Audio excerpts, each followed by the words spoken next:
So my book was Trust Me, I'm Lying, Confessions of a Media Manipulator by Ryan Holiday. First written in 2012. That's the thing that scares me the most, that it was written in 2012 and this is all still occurring and happening and you can see it today.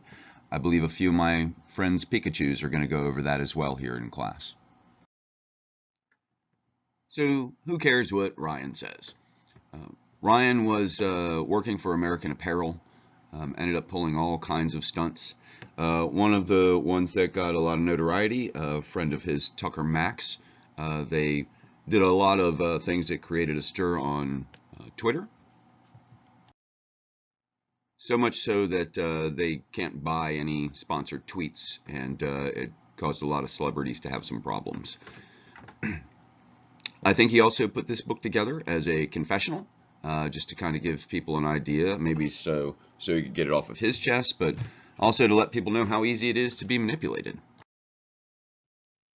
The book's broken into two main sections. First being Feeding the Monster, the playbook on manipulation. The other is The Monster Attacks. That's really kind of examples that talks about tactics and defines terms. And then the last section of the book is really some examples and different stories.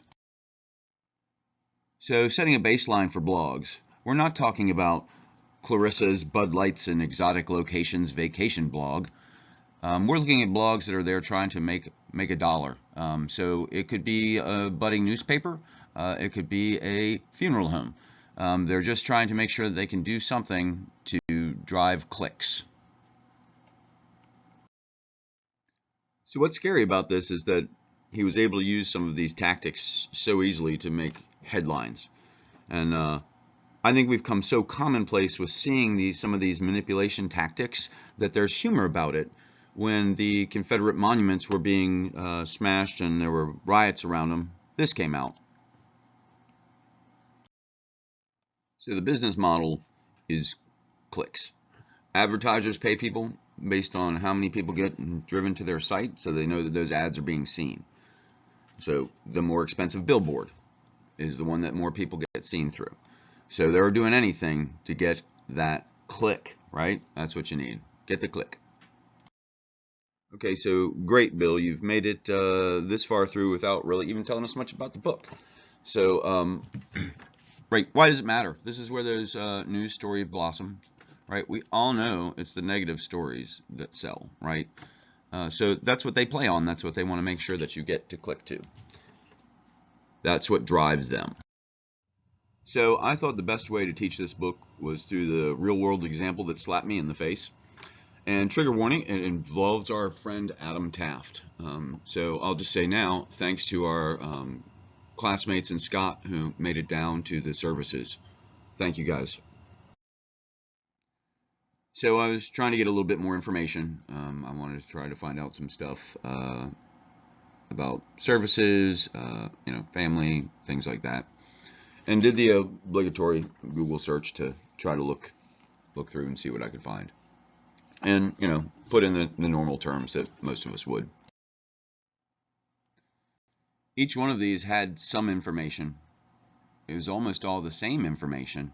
There's even a YouTube video, and these were the top 4 searches. None of them were the actual obituary, and 1 or 2 of them actually linked you back to the obituary. When you go and you look at a different search, you find that you've got a lot of the same thing. You've got a lot of these funeral homes that are pulling the information to repost it to drive people to their site for advertising. And when you click and look at these, it's full of advertising. Please don't. You don't need to read any of that. So that's the name of the game, right? Advertising dollars get to the highest point on Google. And it's not just that small business like the funeral home. It's also the big businesses that want to be first on Google. So that's how it's easy to take something that's not even true or manipulated or just passed along and have it get picked up further up the chain. So then it gets real weird. You can see that I just put in a simple search, and then it starts a little further down the page. These were again 4, 5, 6, 7, 8, 9 down. You start to see they get weird. Here's that video that we saw earlier. Again, it just was that it happened and it was repeating the headline. these other ones, made it seem like there was something sinister at play almost, or if that there was like this, like, oh my gosh, how, what, you know, and to draw people out with that shock and that awe. And please, y'all, don't go read any of these. It was crushing doing it then, but what I found is basically they're all the same. I also want to draw your attention to the sidebar that popped up on the right side of the page with all their other links, and they're almost all identical, right? It was all just done to draw that emotion from someone and get them to go look at it. And for this one, it was like the sadness, the curiosity, you know, the devastation, I guess, that drove someone to go click and look at, read, and figure it out.